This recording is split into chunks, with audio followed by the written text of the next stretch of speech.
Hello मेरे प्यारे बच्चों, आज हम लोग डिस्कस करने वाले हैं इलेक्ट्रोस्टैटिक के दो टॉपिक्स पे।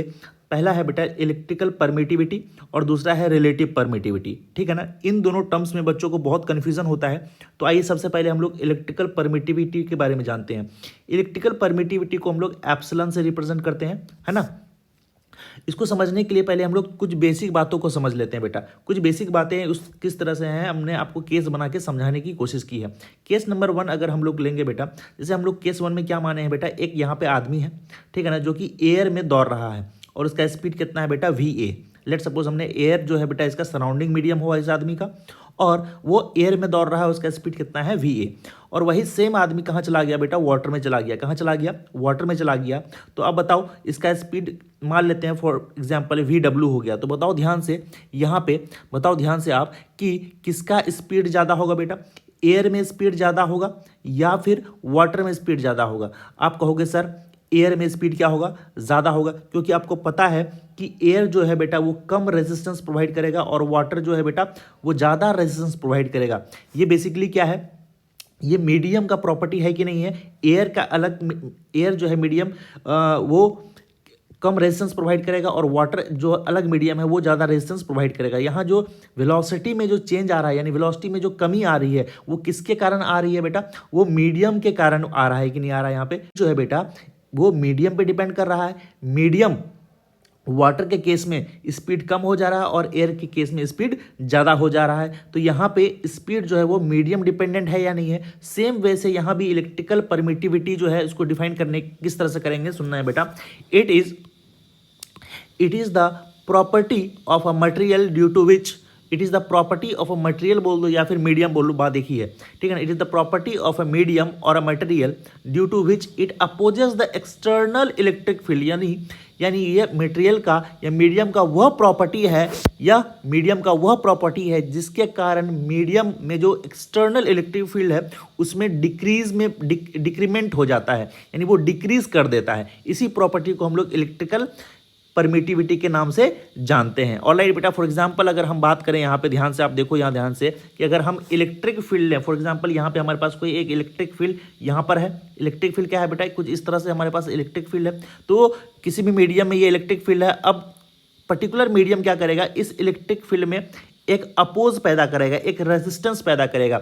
यही इस मीडियम का, यही प्रॉपर्टी को क्या कहते हैं बेटा, इलेक्ट्रिकल परमिटिविटी कहते हैं। यानी यह वह प्रॉपर्टी ऑफ मीडियम है या मटेरियल है जिसके कारण इलेक्ट्रिक फील्ड में क्या मिलता है बेटा, एक्सटर्नल इलेक्ट्रिक फील्ड में उसको अपोज देखने को मिलता है। ये कौन प्रोवाइड करता है बेटा, ये मटेरियल प्रोवाइड करता है। ऑलराइट बेटा, यहाँ पे जो अपोज मिला, इसी प्रॉपर्टी को हम लोग इलेक्ट्रिकल परमिटिविटी के नाम से जानते हैं। और इलेक्ट्रिकल परमिटिविटी को हम लोग क्या बोलते हैं बेटा, एप्सिलॉन नॉट, ठीक है ना। तो एक वर्ड और है बेटा, एप्सिलॉन नॉट। एप्सिलॉन नॉट एक वर्ड है, एप्सिलॉन नॉट, ठीक है ना। इसको बोलते हैं बेटा permittivity of free space, permittivity of free space या फिर vacuum. Permittivity of free space या फिर वैक्यूम। फ्री स्पेस का मतलब बेसिकली एयर हो गया। उसका जो वैल्यू होता है वो 8.85 into 10 to the power coulomb square newton per meter square, newton per coulomb square per newton meter square. Alright बेटा, ये जो एप्सिलॉन नॉट वैल्यू है इसको बोलते हैं हम लोग, इसको क्या बोलते हैं, इलेक्ट्रिकल परमिटिविटी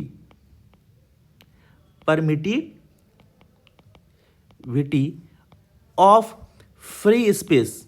क्या बोलेंगे बेटा, free space, electrical permittivity of free space या फिर वैक्यूम, वैक्यूम या फिर वैक्यूम, वैक्यूम या फिर वैक्यूम। याद रखेंगे बेटा यहाँ ध्यान से कि ये जो इलेक्ट्रिकल एप्सिलॉन नॉट का वैल्यू आया यहाँ पे, यानी electrical permittivity of free space जो आया वो उसका वैल्यू कितना है, 8.85 10 to the power -12 coulomb per newton meter square. और इसी को हम लोग एप्सिलॉन नॉट को क्या बोलते हैं, electrical permittivity of free space या फिर वैक्यूम बोलते हैं। आई होप कि आपको इलेक्ट्रिकल परमिटिविटी समझ में आ गया होगा। ये एक प्रॉपर्टी है मीडियम का जिसके कारण क्या हो रहा है, इलेक्ट्रिक फील्ड जो एक्सटर्नल मीडियम में लगाया हुआ है, यानी external electric field particular medium में लगाया हुआ है, तो बेसिकली वो मीडियम क्या करेगा, इस इलेक्ट्रिक फील्ड में एक डिक्रीमेंट पैदा करेगा, डिक्रीज करना चाहेगा उसको। इसी प्रॉपर्टी को हम लोग, मीडियम का इसी प्रॉपर्टी को हम लोग इलेक्ट्रिकल परमिटिविटी के नाम से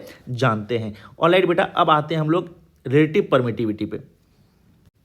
आइए समझते हैं बेटा रिलेटिव परमिटिविटी। इसको हम लोग एप्सिलॉन आर से रिप्रेजेंट करते हैं, और ये किस तरह से डिफाइन करते हैं इसको, it is the ratio of electrical permittivity of a medium to the electrical permittivity of free space. मतलब ये किसका रेशियो है, electrical permittivity of medium upon electrical permittivity of free space को हम लोग क्या बोलते हैं बेटा, रिलेटिव परमिटिविटी बोलते हैं।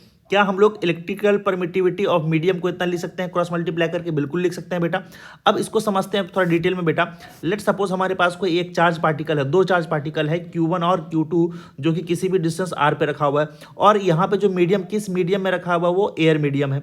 आई बात समझ में क्या, तो यहाँ पे कूलम्स लॉ के अकॉर्डिंग क्या लग जाएगा, एक फोर्स लग जाएगा। फोर्स कितना लगेगा, फोर्स लगेगा 1/4 पाई एप्सिलॉन नॉट। याद रखना बेटा यहाँ एप्सिलॉन नॉट है, ठीक है ना। क्यों एप्सिलॉन नॉट दी है बेटा, क्योंकि यहाँ पे किस मीडियम में रखा है बेटा, एयर मीडियम में रखा है ना, तो इसी वजह से हम लोग यहाँ पे क्या ले रहे हैं बेटा, एप्सिलॉन नॉट ले रहे हैं। और Q1 Q2 upon r square, तो इस फोर्स को हमने क्या मान लिया, फोर्स इन एयर मान लिया। करेक्ट है क्या।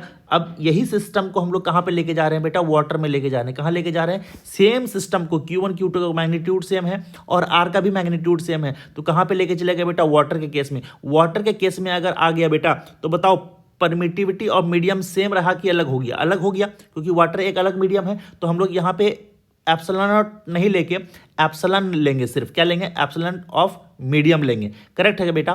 तो यहाँ पे हम लोग फोर्स ऑफ वाटर मीडियम क्या लिख सकते हैं बेटा, 1/4 pi epsilon naught Q1 Q2 upon r square होगा। यहाँ पे क्या होगा, आर स्क्वायर होगा, है ना।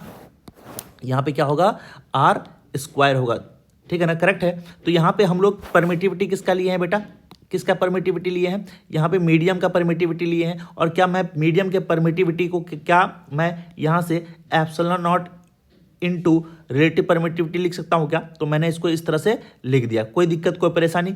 अब देखो यहाँ ध्यान से बेटा, ध्यान से समझना चीज़ों को, यहाँ पे ध्यान से देखना कि यहाँ पे ये 1 अपॉन ये Q1 Q2 4 pi epsilon naught upon r square क्या बन जाएगा बेटा, ये बन जाएगा आपका force exerted by charges in medium air.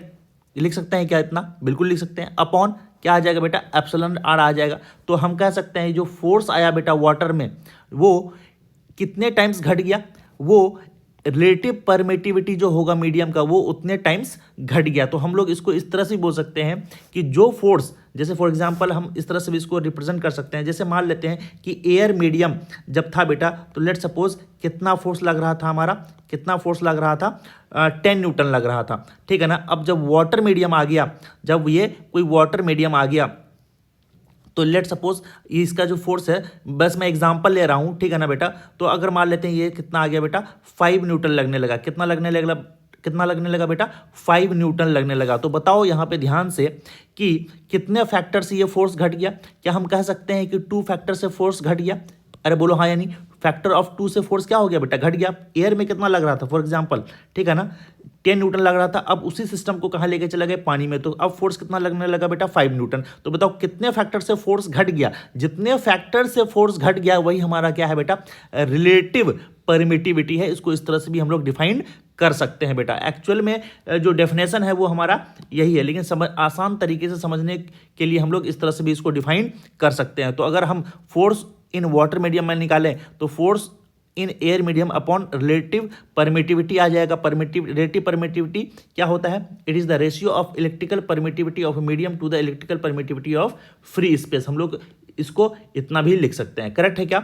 I hope कि आपको समझ में आ गया होगा relative permittivity as well as electrical permittivity of medium. Correct है क्या। अब यहाँ पे ई आर का यानी रिलेटिव परमिटिविटी का कुछ वैल्यू अगर हम लोग को याद रह जाए तो कोई दिक्कत नहीं। इलेक्ट्रिकल परमिटिविटी ऑफ एयर कितना होगा, इलेक्ट्रिकल परमिटिविटी ऑफ एयर जो होगा बेटा, ध्यान से समझना, इलेक्ट्रिकल परमिटिविटी ऑफ एयर को कितना मानते हैं 1, इलेक्ट्रिकल परमिटिविटी ऑफ वाटर को कितना मानते हैं। अगर दोनों केस याद रह जाए तो कोई दिक्कत वाली बात नहीं है। इलेक्ट्रिकल परमिटिविटी ऑफ वाटर जो होता है बेटा वो होता है वो 81। आया समझ में क्या। इसका मतलब ये हुआ कि एयर में जितना फोर्स लगेगा उसका 1/81 टाइम्स फोर्स क्या होगा, वाटर में लगेगा 1/80, मतलब 81 के फैक्टर से फोर्स घट जाएगा वाटर के केस में। ऐसा समझ में क्या, ये दोनों अगर याद रह जाए तो कोई बुरी बात नहीं है। आई होप कि समझ में आपको आ गया होगा।